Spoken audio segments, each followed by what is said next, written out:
Assalamualaikum warahmatullahi wabarakatuh.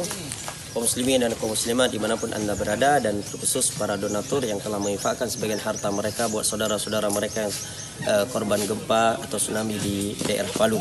Saya sekarang berada di depan posko teman-teman Muflen, Muflen yang telah menyalurkan dan diberikan amanah untuk menyalurkan amanah-amanah pada donatur kepada korban. Saya melihat mereka, masya Allah, ya, semoga saja doakan mereka diberikan kesabaran, keikhlasan dan kekuatan. Mereka tinggal di bawah tenda ini, terkadang mereka keliling dan mereka sudah sangat bermasyarakat. Ada program tahfiz Al-Quran, mereka mengajak masyarakat untuk sholat dan seterusnya.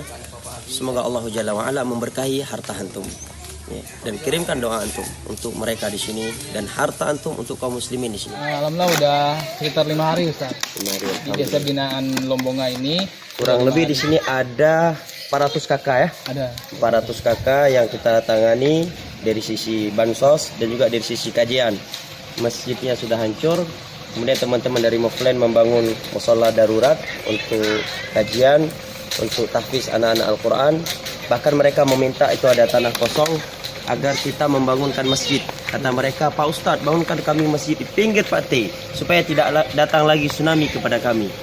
Membuat kami terharu, dan teman-teman di sini pun masya Allah sudah merakyat dan sudah seperti keluarga mereka sendiri.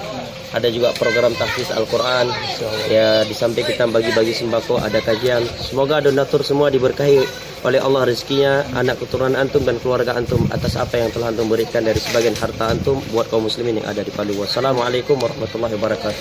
Salam dari teman-teman Muflen. Barakallahu fikum. Media Sunnah Aceh.